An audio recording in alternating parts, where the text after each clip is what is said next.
Welcome back to the Irish Mags Show. Lads, we've had a little bit of technical issues, but we are here. Yeah. So we would like to sincerely apologize for that. There are rumors going around that Chris was washing his hair. Yes, I was. Which is clearly relevant because he has no hair. He hides it under a hat. There's rumors Alan was making dinner. But the real reason we've made you wait is because the man himself has just joined us on our screens. Mr. Keith Downey, welcome in. How are you doing? Lads, how are you doing? Firstly, apologies for getting my days, times, everything mixed up. When you've got a 12-week-old baby in the house, everything is all over the place. So I don't know why. I thought it was on with you guys next Tuesday. And when I got your notification on Instagram today, like teeing it up, I was thinking, God, that's a bit premature, like a week ahead. We're very keen around here. Yeah. Not realising it was today. So apologies on my behalf. I don't know what made me go into my Instagram messages just to have a look there, and I saw your note there, and I was like, all right, God, they're a week ahead. And then I realised, and it made me actually a little moment to myself where I thought, you know what, I am all over the place at the moment. I don't know whether I'm coming or going. I almost wait for it. I was almost at the Stadium of Light because I was on my way home from a job early, and I thought, you know what, I've missed the last couple of games. Although I'm not working at the game tonight, I might, because it's I think we've got someone in the studio watching. I might go in there and watch it. So we could have been sat here just now, and you could have been logging in, or I could have been logging in to speak to you with the Stadium of Light, the Sunderland. Wow. Ooh. See, Keith, the thing is, we are the Irish Mags. People already hate us for being Irish. We don't need to bring Sunderland into the equation at all. Yeah. Well, look, we're delighted to have you here, Keith. We are live, and we're going to have a bunch of the Irish Mags tuning in, as well as all of the rest of our listeners. As you can see, we haven't met just until you've arrived. So obviously, I'm Paul, and you've got Alan and Chris here. You'll notice the Dublin accent on these two, Keith. They're hard work, but I'll try to keep them in touch. I'll try to show them. Are you all based in Ireland then? Or? Yeah. So basically, you have the two Dublin guys here on your on the side of you there, and myself, I'm from Galway above. So there's surely a joke here: a Galway man, 2 Dubs, and a Scot walk into a bar. But we wouldn't have all arrived on time. Well, listen, I might have to tap into your knowledge soon because I've got a stag do in Dublin in a couple of months' time. So I might need to off camera. You might need to give me some advice. No problem. Excellent. No problem. If you're willing to trust these lads' advice, Keith, that's your own risk. Now we should have made you sign a little non-disclosure agreement or some fine print on this one. But yeah, Keith, it's great to have you here. We're going to hopefully just be here for the next kind of 35 minutes, thereabouts. We've got a bunch of questions in from the Irish Mags, and we're going to be having some questions flying in here on the chat that Alan will be keeping an eye on. So listeners, do get your questions in if you want us to ask Keith anything, and we'll put him on the spot because he's clearly not under pressure enough with an 11-week-old baby in his life. And I've done zero prep for this, so so you might be able to catch me out. Well, this is it. We might actually get it from the horse's mouth. No preparation. No Irish hospitality around here tonight. Before we dive into some of the questions, Keith, we just wanted to ask you, the first thing that at the top of my mind when we knew you were coming on, obviously, you're probably one of the most successfully adopted Geordies, for want of a better phrase, by this point. And I know you've been in the game a long time, but we were curious to know how did you kind of land in the role you're in, specifically, I suppose, with the Newcastle gig? And was it always as seamless an adoption being accepted by the Geordie faithful? Yeah, do you know, I get asked this question quite a lot. And it's strange the way it worked out because I used to come down here quite a lot. I grew up in Edinburgh, and it's only an hour and a half on the train, and I used to come down to the northeast quite a lot. It was good to see Premier League football when you were a kid, and you would get to the odd game, and obviously Newcastle was as close as you could get. Obviously Sunderland a bit further down the road, and I actually came down because I knew one of the Sunderland players, a guy I'd gone to school with, and I remember going to a couple of the Sunderland Newcastle derby games.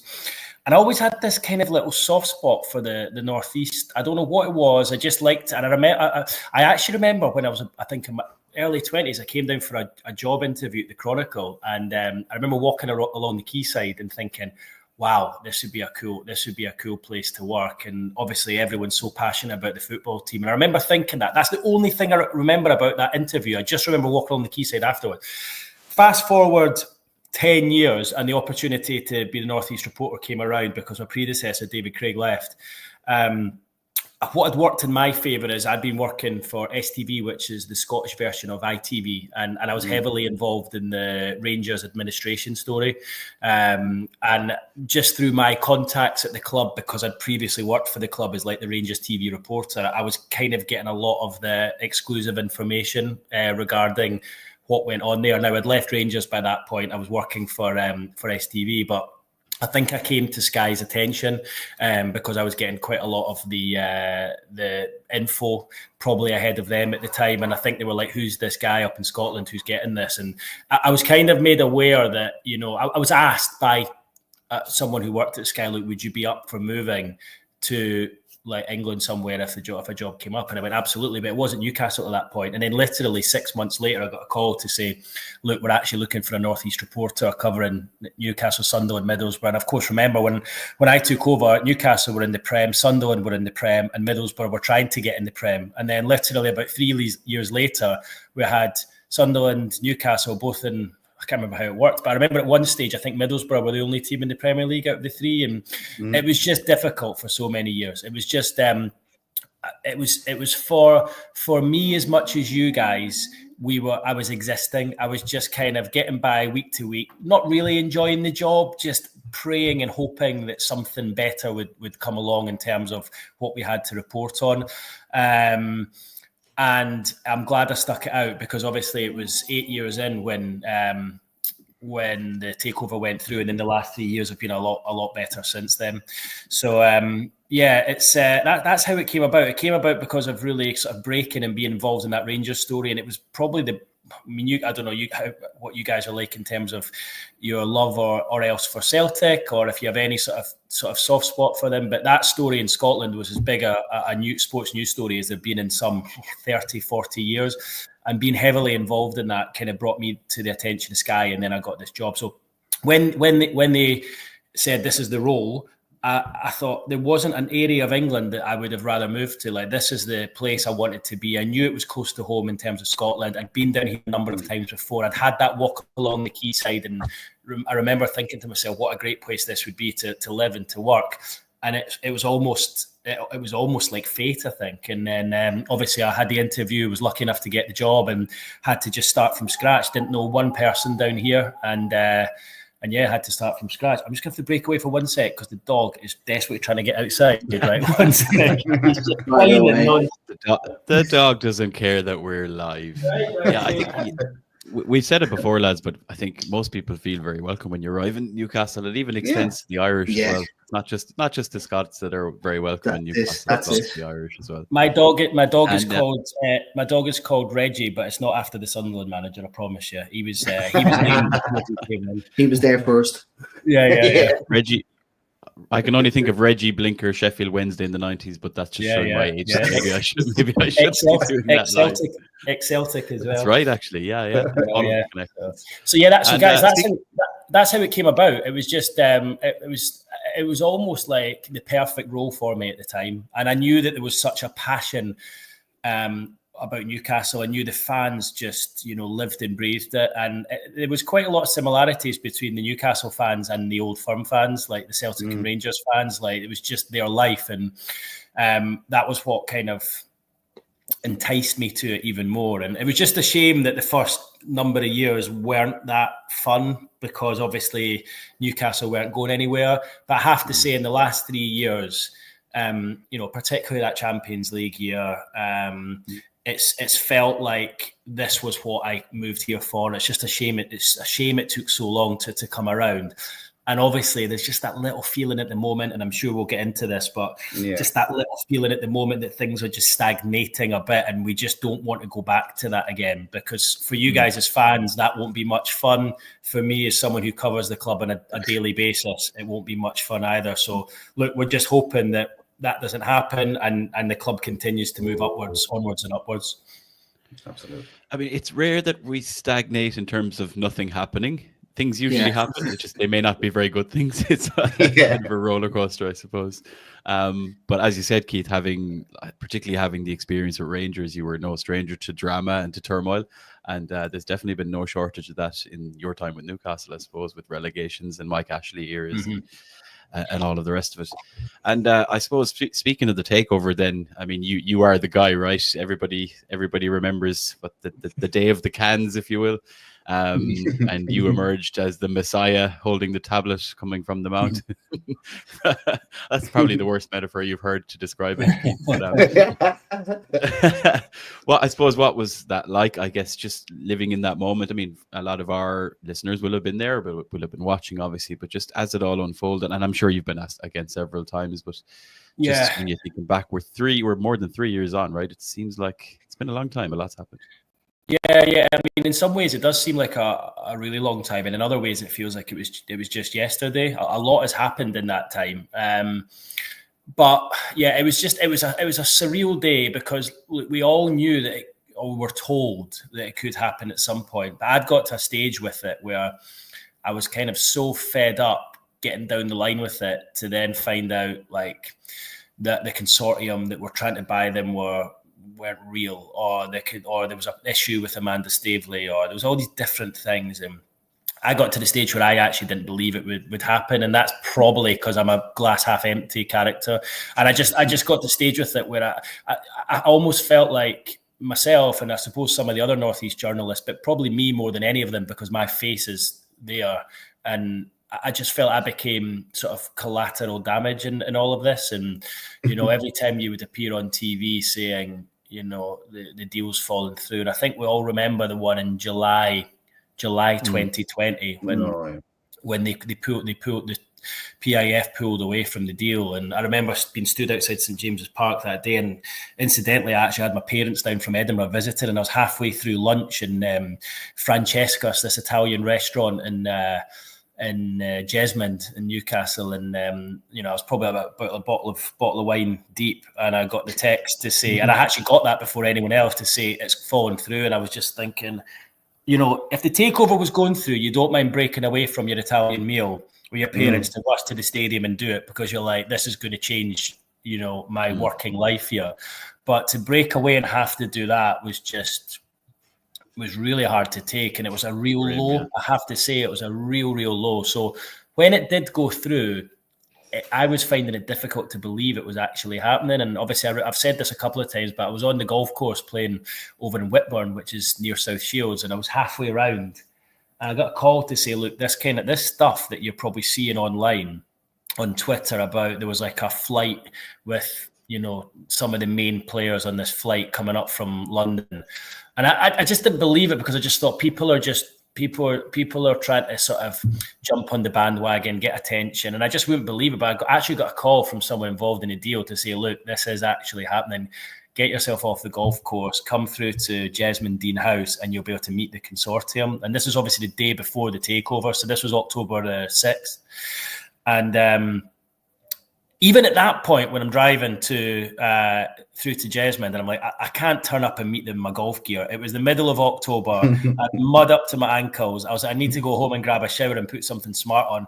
Even at that stage, I was like, no, this isn't the case. And then by the time I got there, I had 2 or 3 other calls from other contacts, and I'm thinking, this is a lot of people that I trust saying this is going to happen, which hadn't been the case before. It was all very much hearsay, and people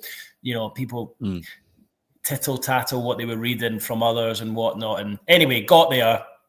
Amanda was there, Merdad was there, other members of PCP were there, and they just kind of laid out what was going to happen over the next 24 hours. Let me let the dog back in. Sorry. Reggie, come on. Get Reggie on the pod. Yeah, get Reggie on the pod. Yeah. I hear more. To be fair, we're episode 54 and we haven't completely gone to the dogs yet, so we might as well just so you know I'm not lying. He's even wearing the black and white. He's even wearing the black and white. Black and brown. He's black and brown. So come on, Reggie. Yeah, so where was I? Yeah, so I went through there, met the consortium. It was quite a surreal experience, actually, and they laid out exactly what was going to happen the next day. And I remember going to bed that night thinking, wow, this is going to be a long day tomorrow. It's going to be a big day. And they thought they were going to announce it early doors, like 9-10 o'clock in the morning. But just, I can't remember why. I think it was just, it took a while for the funds to transfer, and there was various like bits and pieces that they had to sort of get over the line before it happened. And it dragged on until I think it was just after 5 o'clock when it went through. And in many ways, it was actually quite good because it built up towards a crescendo. And then obviously once it happened, there was people finished work, heading along to St. James's Park, because I'd been on TV every half hour, building up. And I don't know if you remember, it was International Week as well, so there was nothing else happening. There was no other stories in town, and Newcastle was the only story. So my desk were just all over me, like, yeah, we'll take you live every half hour. And they could see, but from their numbers and their viewing figures, that it was just like building, and there was huge interest in this. So by the time it went through, it was just such a surreal feeling. Obviously, the fans had arrived. I could actually hear them all behind me down at the Bobby Robson statue singing, and this was kind of before it broke. But they knew that we were there, and they knew that the consortium were there, because I think people at that point had been reporting they're here, they're at the Jesmond Dean House. We'd been told the night before not to say they were there, and I think it took me until maybe my second or third live in the morning, and I was like, do you know what? I need to just say they're here, because I need people to realise that this is real now. Because I was still, even at that stage, getting quite a lot of criticism from fans saying, yeah, you've been here before, you've said it's been done before, and then And it wasn't until we kind of gave them sort of, I think they were pictured there at Jesmond Dean House, and fans kind of started to believe. And I kind of worked out mid-afternoon from, I was speaking to someone at the high up at the Premier League, and obviously someone very high up at Sky Sports, who, you've got to remember, the Premier League and Sky Sports are commercial partners. So they were kind of like, they both knew exactly what was happening. And there was only a handful of people who actually knew what stage the deal was at. And it was one of my top bosses at Sky Sports. And he said, look, I'm going to probably know before anyone when it's going to happen. And what I'll do is I'll send you a thumbs up emoji on WhatsApp when you can announce the takeover, the statement. Now, he sent me the statement about 2-3 hours earlier, so I'd read this thing over on multiple occasions, and every time I read it, I was like, I can't believe I'm going to say this live on air. Like, I kept reading, I'm like, someone's going to tell me this is a joke any minute. Like, this is real. And I read it. And it was weird. I didn't tell anyone. Like, normally my cameraman, who I work with on a daily basis everywhere, he's been in the job a long time. I share everything with him. Like, say if Newcastle are like signing a player and it's quiet and nobody knows, and we're getting the tip off that player's in for a medical, like, I'd tell him, but I wouldn't tell anyone else. But I didn't even tell him this because I was so worried about it falling through. And I was like, if it's going to fall through now, I'm leaving. Like, I'm not coming back. I am not coming. I'm just going to hand a notice in tomorrow morning, and that's it. Like, I just couldn't deal with criticism if it happened. So when he sent me the thumbs up, this dog is doing my head in. I was going to say it's a good thing. The good thing is you mustn't get too many thumbs up from your boss, because otherwise. No, I had 8 years of thumbs down, to be honest. So it was a really strange. So when he sent that, it was one of those moments where I looked. I've actually still got the sort of communication from me and him back and forward, and you can see like the timestamps on. And I never speak to this guy. I mean, he's high up at Sky. I never have any reason to speak to him. And it was like I was on the phone to him all day, and he sent me a thumbs up, and I was like, it just flashed up on my phone. I went, oh God, oh shit, it's happening. At this point, I'm thinking, I've got to go and break this. I've got to be the first person to say this. And if this is wrong, I'm done. I'm finished. Like, there's no way back from here. No. So I sat in my car and I phoned him. I went, did you mean to send me that thumbs up, or was it a typo? And he goes, no, I meant to send you. Of course I meant to send you the thumbs up. That's what I went, right. He goes, Keith, go and do it now before someone else does it. You've probably got about 3-4 minutes. Go and do it now, because we're the only people that are live on air. Go and do it now. I went, all right, came out, and we obviously broke the news, and even just kind of describing that to you guys just now is kind of making the hairs on the back of my neck stand up, because I just kind of remember how I felt at the time, and I obviously got a little bit emotional when I was reading it out, and I think that emotion was a bit like all this adrenaline that you'd built up for 2 or 3 years of it's going to go through, it's not going to go through, and then all the criticism. And it was almost like this adrenaline just leaving my body. And I remember as I was talking, I was thinking, I'm going to start crying here. I'm going to lose this here. And I managed to somehow bring it back around. But obviously I've seen it since, and it was, you know, a lot of people noticed that I did get emotional. But one reason was it was the adrenaline of all leaving my body. And then the other reason was I knew deep down what it meant to so many other people. You know, a lot of my friends are Newcastle fans, partners are Newcastle fan. You know, I speak to these people on a daily basis. I know what they've gone through. I know how difficult life has been for them because their football team is everything. And I just knew that moment was making so many people happy. And it was just a really amazing out-of-body experience. And then obviously what followed that evening and throughout the next few days would just be scenes that I'll always remember. I thought being heavily involved in breaking the Rangers story going into administration would have been the biggest story I worked on. And it probably still is in terms of its news value. But this, because it was a good news story and it was making so many people happy, for me, just outweighed that massively. And I much more enjoyed being involved at the sort of top end of that story. I think it came across as well. I mean, often you get things reported and they could be reported by any journalist, any reporter who, you know, on the scene or whatever. But I think it made it all the more meaningful, I suppose, hearing it with that bit of emotion in your voice, and obviously you being there and people knowing you, obviously, and you knowing the people in the area and the way you're connected. Well, Sky actually sent up one of our presenters, a guy called Rob Jones, who's based in the Midlands, and they sent him up to just take a bit of the pressure off me. And they said, look, Rob's going to help you out with your lives. And so I'd spoke to Rob a couple of times before, but I'd never actually sort of met him face to face. He said, Rob's going to help you out with your lives. I went, how do you mean? I said, all I'm thinking there is, hang on, I'm going to work on this story for 3 years and literally be dragged through the gutter with it. And then this guy's going to come up. This guy's going to be the face of. But to be fair to him, he kind of presented and he allowed me to analyse it a bit more. So he kind of almost fronted it, and then they would turn to me and I would analyse. And I just remember when he turned up, I pulled him aside. I went, Rob, I've got no problem with you. I'm sure you're a good guy and you're brilliant at your job. But if you think I'm working on this for 3 years and continually letting people down, and you're going to come in and steal my thunder. And I think he just was like, oh shit, and so when it happened, I'm like, yeah, Keith's got some news when he's finished in this call. And when you see me on the phone like that, I'm like, that was me phoning my boss to say, look, did you mean to send me that thumbs up? Or that was me phoning him. And I went, right, Keith, go for it. I went, right, okay, I can say it. And I still had the statement on my phone. And then rather than trying to be too clever with it and be do a really nice live and give it, I just thought, you know what I'm going to do here? I'm just going to read this out because people just need to hear it word for word what's been said for it to get maximum impact. Yeah, fantastic. Fantastic. Goosebumps. Landmark day for Newcastle fans. And as we said, here we are 3 years later and so much has happened. It's hard to believe. Finishing fourth, Champions League, PSG, Sunderland in the cup and all that kind of, it's been a hell of a couple of years. Right now, people are in mixed emotions, I think. It's fair to say. Here we are 3 years on, and we do have a good few questions, Keith. We might as well dive into them while we have you here to keep you on your toes as well. And Reggie can always jump in if you hesitate. Oh, he's gone. He's gone now, don't worry. He's had enough. We couple of questions relating to, I suppose it's kind of relating to PSR. It's relating to the running of the club as well, I suppose. We had a question in from Keith Hainsey, one of the Irish mags, who asked, with the PSR restraints, do you think that would be a factor in Eddie keeping his job if results aren't going the team's way? So I suppose in terms of mitigating factors, is PSR a legitimate one? And I'm kind of linked to it as well, with the governance and everything. Has the departure of Amanda and Murdat impacted the public comms from the club and how is influenced? So it's all kind of coming into how PSR and Eddie Howe is connected, let's say. Yeah, look, I think...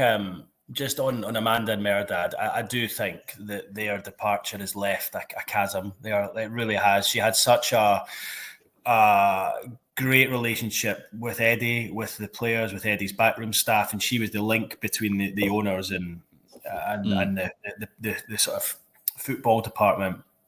And I really think her departure has been felt. And I think that is part of the reason why maybe things haven't been quite as, good this season. I think there's been, speculation surrounding some of the big name players, Bruno Guimaraes, Isak, Gordon leaving. And I think these guys are potentially looking at the situation now privately and thinking, hang on, it's not quite what we were promised when we arrived. And you've got to remember, Amanda would have promised them the world. Amanda would have said, look, we're going to be winning the Champions League in 5-10 years. We're winning the Premier League in 5. We'll be doing this. And it hasn't materialised because of PSR. That's why it hasn't materialised. Look, the top 6 have got together and they've managed to, in the Premier League as well, and they've managed to get this rule in place regarding commercial deals that's holding Newcastle back. But also you've got to remember, Newcastle, in my opinion, could still be doing more. They've not, they haven't expanded in the way that we saw off the pitch, the way that we saw Manchester City 10 years ago. So I think it's twofold. I think the club could have probably done a bit more if they'd acted a bit quicker in terms of bringing in more commercial revenues. But obviously they've been held back by the Premier League in terms of what deals they can do. I think the departure of those two has left a real hole, and I think it's taken a while for a lot of them to get over that. Like it doesn't feel at the moment as though, like, it feels as though something's missing. It feels a bit like the family home and the mum's left, and your dad's left. Keith, do you have anything on that, Keith? Just to kind of add on, I know obviously you work for a sports organisation, you can't really speak too much, but was there anything kind of sailing around at that time to really understand why Amanda and Mehrdad left? Was it a case that this was always going to happen? Did it come early? I think did something happen at the top where somebody had to make way?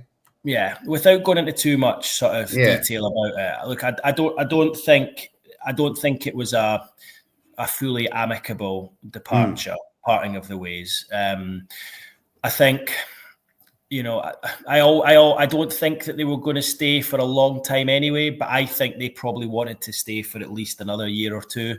And I think things maybe weren't too rosy behind the scenes between Amanda and Mehrdad, and then Darren Eales, who ironically they brought in, but I don't know if that relationship towards the end was as strong as what it was when they brought him in. Right. I don't know whether maybe the fact that the relationship broke down to an extent, they maybe regret that a little bit, making that decision to bring him in. But yeah, there became a point where I think someone had to go, and you've got to remember Amanda was going to leave with, a golden handshake from this as well. So it was kind of within her interests to leave, although she just probably wouldn't have done it at this time. And I just think, I remember when it happened, and I can remember a lot of the Newcastle fans saying things like, well, do you know what? You've done what you came to do. Like, you've put us on the map. You've brought the Saudis to the table. And I think there was just a kind of acceptance she was leaving. I think a few people were sad, but I don't think anyone was too bothered. Yeah. But I think when you look at it now, 6 months later, I think when you look at it now, like, you realise just how important a couple were to the club. I mean, let's be honest, Amanda convinced people, like players, to sign for Newcastle. She had a way about her. She had an amazing personality, and she was a people person. Like, she did such a good job in convincing these players to come. But in doing that, she probably sold them the world and said, we're going to do this and we're going to do that. And now maybe some of the players are looking at it and thinking, well, look at someone like, Isak, for example. He's probably thinking, well, or Gordon, like, maybe Newcastle are going to win the Champions League, but they're not going to do it when I'm here, or maybe they are going to move into a stadium, but they're not going to do that while I'm a player here. And I think the dynamic has changed as a result of them leaving. And I don't think people realise quite how important and integral they were to the whole setup there. With regards to PSR, and this is an obvious thing, you don't need me to spell this out to you, but the biggest issue Newcastle have had in terms of trading is the fact that they've spent almost £500 million on players since the takeover happened. But the problem was they were left nothing from Mike Ashley. I was watching Monday Night Football last night, and there was a really interesting stat before the game when they were looking at the expenditure since the start of 2023 by both West Ham and Wolves. Wolves had made a profit. West Ham hadn't, but they'd sold Declan Rice, which had offset their big expenditure on guys like Paquetá and Soler and Alvarez in midfield and Todibo, all these players at the time. And they've been able to trade well. All clubs pretty much have been able to trade well. You see who Manchester City have sold, some big name players. So too, I know Chelsea have spent a fortune, but they've sold a lot of players. If you actually go into it and break it down, the amount of players, Newcastle haven't been able to do that. And that is without doubt what has held the football club back. If they'd been left by Mike Ashley some assets that they could sell, they would have been in a much stronger position. But what I would say is, because Mike Ashley had done it nothing for like a couple of years beforehand, he also left them a blank canvas that they could just freely go and spend. But that was always going to come. That was always going to come to a head at some point unless they sold players. And until Newcastle sell a Bruno, an Isak, or a Gordon, they're going to be stuck in this situation. And I don't fully understand the ins and outs. But Eddie was kind of intimating last week at his press conference that the way it works, it's going to be difficult in this January to actually sign anyone until they've sold anyone, which I find amazing when you were going to sign Mark Gahey in the summer. But apparently that's two different economical periods. Like, so you're actually, they would have needed to sign someone by the end of the summer. But because we're now going into this January, it changes it all and it makes it more difficult. So I need to find out a little bit more about that. But it sounds the way he's speaking. And look, the club won't want it out there. Like, the club didn't want it out there that they were obviously trying to say Mark Gahey. Of course they didn't, because they don't want other clubs knowing they potentially had 60, 70 million pounds to spend on a centre half.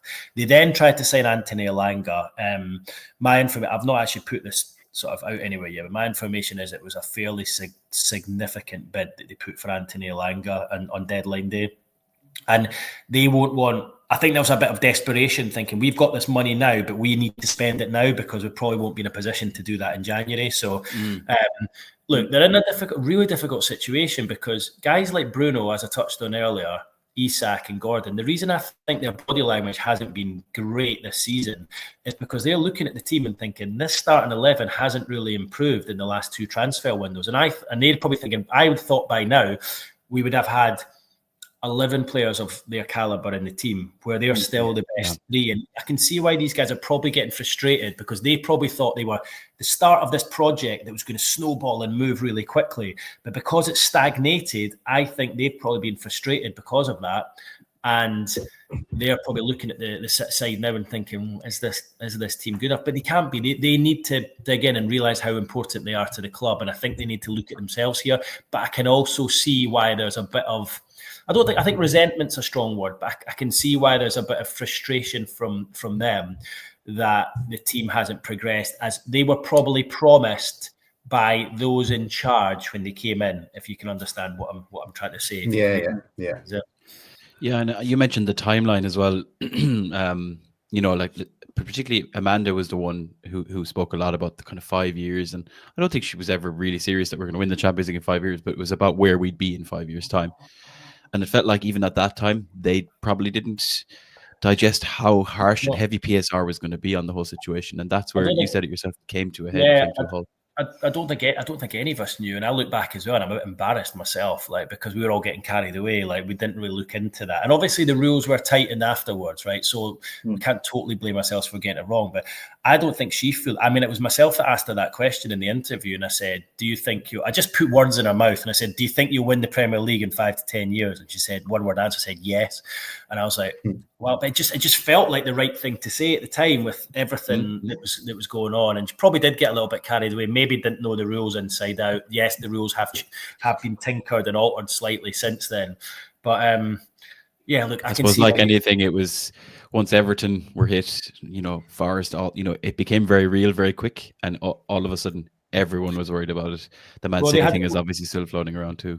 Well, they had a big decision to make in the summer. They had a big decision to make at the end of June, because had they not managed to get someone out the door, they were going to get a points deduction. And I think it could have been up to 8 points. And the Saudis did not want that. That was the last thing they wanted, because they thought that would look bad on them if they'd overspent. So PIF are like, look, do whatever you need to do to sell a player or players to. But I mean, they didn't have to do that. They could have taken the points deduction, but I think they realised just how bad that would look at the end of June, and that was why they considered selling Anthony Gordon. They did not want to do that, but look, if a bid of £100 million had come in for Gordon, he probably would have gone. If a bid of 125 had gone in for Isak, he probably would have gone as well. because they were at a stage where they were like, we don't want this points deduction. Now, they found a better way to cope by getting rid of Anderson and Yakuba Minte, which is a shame because they look like two young players who could really make a difference. And in many ways, I mean, I watched Minte against, for Brighton at the weekend, and I looked at him and I thought, he is exactly the player Newcastle need right now in that way, right? Like he'd be in that team. He'd be in that team right now. And it's really difficult, but it was the lesser of two evils. And I think Eddie felt he would rather have sold someone like Minte, who he didn't have a personal relationship with. He'd never worked with him because he'd been out on loan. He would rather sell someone like him, not knowing what his character's like, than someone like Gordon, who he worked really hard on for a year. And, you know, that was why they made that decision to sell those two instead. Makes sense. Just on that, you said we were slightly stagnant.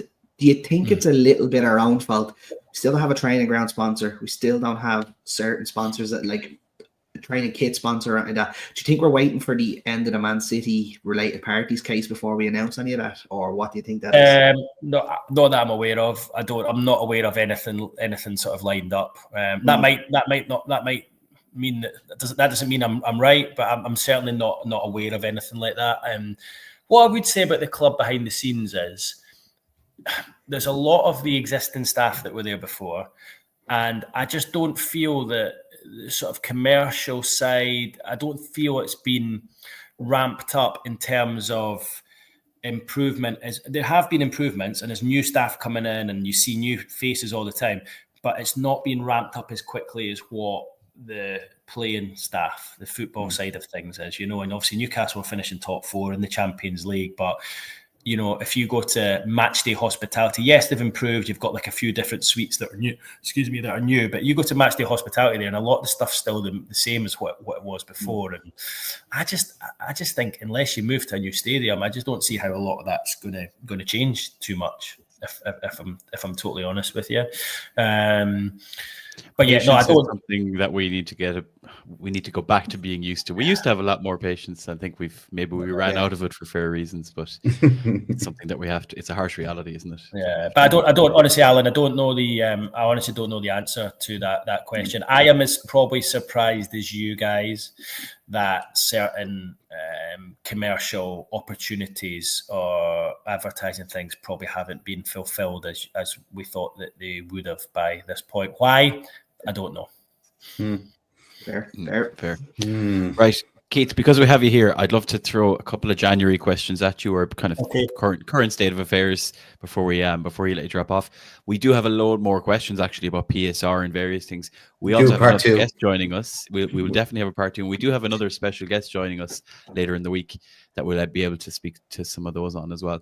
But just Keith, looking at January, I suppose a lot of the questions we have getting in through the chat here, I'm seeing them come in. We've had them from our Irish Mags members as well. Just looking at January, we may or may not have to sell, but assuming there's some money there to spend, because the common thought is, well, we didn't spend the money that we apparently had for Mark Guehi. What's your view on do you think Newcastle will move in January? Do you think it'll be let's call it a big window, especially compared to the last window? And if so, where do you think that money might go? Well, I think anything this window, anything's big compared to the last window, because that was pretty depressing, wasn't it? Even if you had signed Mark Guehi at the end, I still don't think I would have looked at that window as a success, because I think you needed to. I mean, I think it's criminal that they've not managed to improve the right wing position in the last 3-4 transfer windows. I mean, that is the position above all else. And as I said earlier, Minte would have been perfect in there. But look, they had to sell someone, and it was either him and Anderson or Gordon. Look, I do think you will sign. I know Eddie's intimated that. And he's kind of hinting, almost trying to get the message out there that we need to sell before we can buy. But I would be amazed if you go through January without making changes to the squad, because I think even the manager himself would admit that things have gone a bit stale recently, and you know, it's the same players. I mean, I have to say, I do question a couple of the decisions. I question the Tonali transfer, Not that I don't think he's a good player. I think he is good, but I'm just not sure if he was the player Newcastle needed when they had Bruno there. Perhaps they felt that Bruno might have gone last summer. You know, he had that release clause that lasted until the end of June, and perhaps they thought that he might have gone and they were bringing him in for a year to come in and replace. I don't know. I don't know if that's what... I don't think they want to lose Bruno, but perhaps they were lining him up as a replacement to him. Obviously, the betting thing's been a major blow, and it's knocked his progress back. But you have to question £55 million on a player who, at the moment, he's not really in the start. I mean, he isn't in and out of being a starting 11. But if you're spending that amount of money on a player, he should be one of your first picks in the team sheet. The other one is Harvey Barnes, and the team was crying out for a right winger, and he's got two players in the shape of Barnes and Gordon who both want to play wide left. And look, I think Barnes would help the team out and play wide right, but he just doesn't look half the player on the right that he does on the left when he's got that little chop inside and curl into the bottom corner. So I just think he was a player they didn't need. I've noticed a couple of people reporting over the last few days that he may go in January. I have to say that wouldn't be a big surprise, just due to the fact you've got to look at the squad and think, how can they be creative to improve what they've got? And it may be that they have to sell someone like Barnes, maybe take a little bit of a hit on him, and then put that money towards bringing in a right winger, which is probably what they should have done at the time rather than signing Barnes. I'm trying to remember who came in first. Was Gordon in first before Barnes? Gordon was January. And Barnes was summer. Yeah, I mean the Barnes signing was just, you could almost accept the Gordon one, because I think the Gordon deal was actually a really good deal at the time to have got him, and I think Newcastle took advantage of Everton's situation. But to have then signed Barnes when he plays the same, unless, I mean, at that stage, all I was thinking is they're obviously wanting two top level players for each position, and they did. They had two great right backs. They had two great centre midfields in the shape of Bruno and Tonali. They had two great centre forwards if Wilson was fit, in the shape of Isak and Wilson. But they didn't have one good option wide right. Like, Murphy's decent enough, Almiron at the time, but you can see Almiron's out of the picture now. And I mean, I just think it's surreal that before Eddie Howe came in, Jacob Murphy was out on loan somewhere. Was it West Brom or Sheffield Wednesday? And then he's Wednesday, 3 years later, and he's starting. He's a decent enough. He always digs in for the team, and he was involved in a couple of assists recently. But if Newcastle want to make it to the next level, they probably they definitely need to step up from players like this. So to answer the question, I know it doesn't look good, and I know Eddie is intimating that they're going to have to sell before they come out, but there's just no way they're going to go through January without signing anyone. I feel that, say if you'd won the next few games and you went into January and a bit of spring in the step, and the team were on a winning run, you might actually be able to justify not signing anyone. But to actually go into the way the form is at the moment and to not add a new face, I think would be a real mistake, and it would almost be a waste of a season. And it feels like they do need. I mean, I think you need a right winger. I think you really need another central defender as well. I know Fabian Schär's been great, but I just feel there's far too much pressure on him to play every game, and I think you're crying out. Obviously, Botman's going to be back soon. That'll be really good. Hoping that he hits the ground running, but I feel you need someone of his quality, right-sided centre back as well. If you are going to make the step back up to where you were a year or so ago with the Champions League. Interesting. It's going to be an interesting window in terms of outgoings and ingoings, because you'd assume both. It's quite likely both will happen. And Keith, you might find yourself doing a couple of more go lives all in the one day in Sky Sports. They might be knocking on your door. Last one or two questions, and then we're gonna let you go.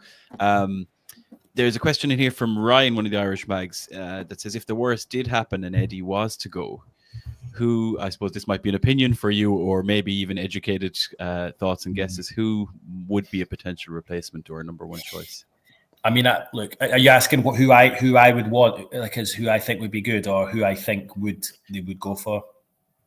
We'll take both if you like. I suppose putting your reporter hat on, where do you think I honestly don't know who they go for. You have to remember the people making the decision are different to the people who made the decision the last time, if you know what I mean. So obviously Amanda was involved heavily with Eddie getting the job.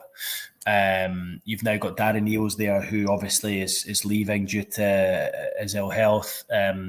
So, would he be in position at that state? Would he be in charge to make that position? Would it be a new chief executive? Would it be the PIS? How big is Paul Mitchell's? Like, there's a strange kind of. Obviously, everything has to be signed off by the PIF, and they make the final decision. But who's doing the spade work that Amanda was doing beforehand to get Eddie in? And that's the question that we don't know the answer to at the moment. So I actually think it leaves it wide open for. You always look at a job and you think, oh, that one's got so and so written all over it. But you look at Newcastle, people keep. One of my friends is obsessed with Mourinho getting the job, and like I think, mention the war. Yeah, I mean, this is one of my good mates, and he's a season ticket holder, and and he's like, he's a serial winner and stuff. I was like, yeah, but I just think what he would do is he'd come in, he would maybe win something, or he'd get you in the top 6 or whatever. But he would just create carnage behind the scenes, and it would be so volatile. And I just don't think it would help. It would just make everything more of he'd probably leave more of a mess than what he came into. And that's the one that keeps getting mentioned all the time. But I think he would absolutely jump at the chance. But I mean, you look at we've enough carnage behind the scenes as it is, guys, that we don't You look at Unai Emery and what a job he's done at Aston Villa. Now, I don't think he would leave Villa now to come to Newcastle, but like when you look at who Amanda they were the top 2 on the list at the time. Yeah. I think they approached Emery and offered it to him, and he turned it down. And then obviously Eddie was number 2 on the list, but the two of them have done brilliantly. And I just think, there's a lot of people out there defending Eddie, and I can see some of the comments on social media from certain sort of sections of the support getting frustrated with certain sort of tactics and decisions and whatnot. But I just don't think there's anyone out there better at the moment who understands the club, and he's deep into the project at the moment. And I just think football these days, you can be so trigger happy. A new manager could come in, he might not fancy Bruno, he might not fancy Sven Botman, and then you're ripping it up and you're starting again. And I just think that nothing's bad enough to be making a managerial change right now. And I think everyone knew there was going to be a bit of a lull after the Champions League season. But in mitigation, what I would say is that we had that last season, and I think Eddie would be first to admit this himself, that there aren't any excuses this season. I think that was the excuse, at the sort of towards the end of last season, once you went out of the Champions League and you lost all those games towards the end of the season where you're conceding a lot of goals. There was like a bit of a fallout and a tiredness from the Champions League. But for me this season, I know it was a difficult summer without any transfers and whatnot, but there's no injury list other than Botman and Wilson. And obviously both of them are pretty much back. There's no Champions League football to contend with. You've got a fully fit squad. Yes, it's stagnant and stale, and there haven't been new additions, but that squad is much better than 12th in the Premier League table. And I think Eddie Howe would be the first to admit that. So I think the only excuse they've got is the fact that they haven't managed to add. Should that mean that they are sitting mid-table or below mid-table? I don't think so. I still think they're in a false position. And I still think you'll finish. I still think you'll finish high. I mean, I don't think this is permanent. I know it's been on and off since the start of the season, but I still think you'll finish up there in the European places. But I don't think you're going to get Champions League. I think you'll probably be, Europa League or Europa Conference at best. But in terms of a new manager coming in, I don't see them making any knee-jerk reactions. I honestly don't think they will. It's good to hear. I think it would have to get really bad for Eddie to go, and I don't think it's anywhere near really bad. I mean, the most frustrating thing is you perform like that against Liverpool last week, and everyone's like, "Oh, Newcastle are back," and then you throw in a second half performance like that against Brentford. But it weirdly feels as though you're not too far away from being good. Like, it doesn't feel like you're too far. Although you're putting in these results and conceding a lot of goals, it feels like if something clicked, you can actually go on a decent run here. And he's definitely not lost the dressing room. There's a great atmosphere behind the scenes. And while that remains the case, I wouldn't be changing. I would only change the manager if he's lost the dressing room, and that's not the case. Yeah. I mean, it would be hard to think that's the case. It doesn't look like it's the case. I mean, we're having problems on the pitch, but it doesn't seem like, it doesn't seem like there's players aren't out there not trying. We can see what's happening out on the pitch, and you see it when we put in these big performances. It's consistency. Keith, I am conscious of time. You've given us loads of yours. You've got a dog in demand there, or a demanding dog there very much. He's going to want to go up before the end of the evening. Thank you so much for joining us, Keith. Great to have you on. Great to have you on. All the No Irish worries. flags Sorry if I've just talked at you. By the way, I just realised there that I've not. This should be a bit of a discussion, and I've just talked. That's why we'll have a part two. We'll have a part two. We love it. Yeah. Right, cool. Yeah, I was aware I was only on. I was aware I was only on for just under an hour, so I didn't want to just sort of give you short. I was wanting to try and give you as much information as possible. So apologies for talking. No, we love it. Yeah. And we know there was a mix up on the dates as well, so we're happy to have you here. Genuinely, really appreciate it. I need to go and sort my head out. You mentioned that stag party in Dublin. The one thing we'd tell you, you obviously have us in the DMs that you can check us out after. But the one thing we'll say is we have a bar in Dublin called the Bleecker Street Bar, which is the official Newcastle United bar in Dublin. Oh, and it's ran by a guy called. Yeah, you've heard about this? Excellent. I have, because my hairdresser was in Dublin for. Oh, Paddy.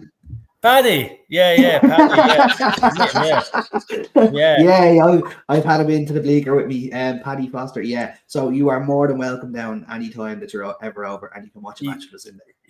Thanks, mate.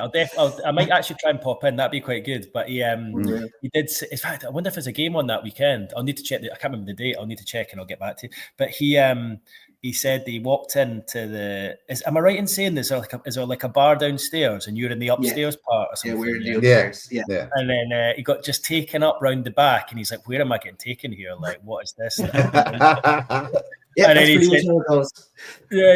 said, but he said he was quite scared, but then he eventually had a really good afternoon. I can't remember what game it was he watched, but there was definitely a game on that day, wasn't there? Yeah, that was about a year ago. Yeah, it was. I can't remember myself. Yeah, but Paddy was unbelievable. He had a great time. I think he was over at Stag do as well.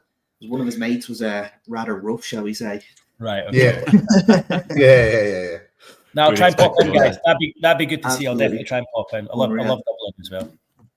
Super stuff. Keith, listen, thanks so much again. Really appreciate you giving us the time. No worries, guys. Thanks for having me. Good night. Thanks very much. Cheers. Slán. That was absolutely great to have Keith on there, ladies and gentlemen. And I know, folks in the chat, we got a load more questions. Obviously, Keith's given us a pile of information there. It's great to get it off from the horse. We'll have to part two. We'll have to have a part two, and he's literally surrounded, as we know, all of the time. In terms of information, so it's great to have Keith on the show. We had loads more questions that we had both in the chat and in WhatsApp and on Twitter. We do have another very special guest joining us this week who will be very well known to all of you, so we will make sure to get some of those questions. I'm not going to reveal who it is yet. It's Miguel Almiron's. It's Miguel Almiron's wife. Miguel Almiron. I'm just saying it's nothing to do with Miguel Almiron. No, absolutely, thankfully, nothing to do with Miguel Almiron. But we've got it was great to get through so many questions with Keith, especially thinking about January and Krisho and Alan. I was going to kind of really just start banging my drum with Keith here, and then I said I'd be cool. But we do know, I want to focus on transfers. I know who this person is on screen, by the way, who said that I talk too much. And I can tell you, if you know the person that wrote that, it's that person who speaks too much. Lads, speaking of January, I think January is where I want to focus. There's a lot of negative stuff, PSR, selling players, Eddie Howe. I'd love to finish on a high here because we're talking about January, especially with transfers. I've been banging the drum about Johan Bakayoko on this podcast for how long? Now, it may not happen. Rumors are rumors, but for anyone who's missed it, we were talking about transfers. Even Keith just said there, everyone, it's common knowledge, a right winger, a right forward. And Johan Bakayoko at PSV is the person I've just been bringing up, not just because I think he's a good player, and I've watched some of the PSV games. I've also obviously looked at clips and stuff like that, and his stats are really interesting as well.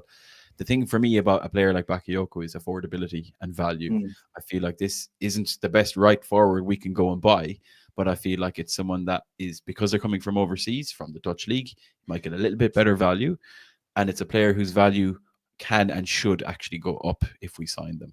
And if you think about our predicament that we're in right now, and Keith Downey just told us all about it, we've brought in all these players and their values have gone down, and you get left without a saleable asset. And, at the end of the day, we hope to not have to sell a player if we only bring them in January. but it's nice to know that it's a very, very, very possible chance. But are you guys okay with Albiron and Barnes costing going that way and one player coming in? Because that's what to an extent, yes. Yeah, I think I would. I think it's not just about the player. I think it's about the dynamic. I think it's about the freshness. Do we think, it's a question from Paul Slaughter and says, do we think Alan has a man crush on Keith? Yes. Yes. Absolutely. Yeah. I think he just enjoyed the dog, to be honest. He liked to look at that dog, Reggie. So yeah, I think just to echo what Keith said, you know, and he'll tell us as much as he can tell us. But I got the feeling he thinks there'll be movement in January both ways. Yeah. And he kind of alluded to it himself. He said he'd be surprised if we aren't busier in the window. Now, he also said it wouldn't be hard to be busier than the last window because nothing happened, technically. There was a few bits. But I'm looking forward to January. How much do we get for Barnes? 35 million to West Ham. I think you'd barely get back what we spent. Yeah. Being really honest, unless he bangs in a few more goals between now and then. 35, is that all? Yep, that's all. He's 2 years older than, or a year and a half older than what we signed. We're not going to make profit on him. Yeah. Do a swap for and bone. clubs are starting to know that we're a little bit desperate. Well, not desperate, but that we may be in a position where we need to sell if we want to buy.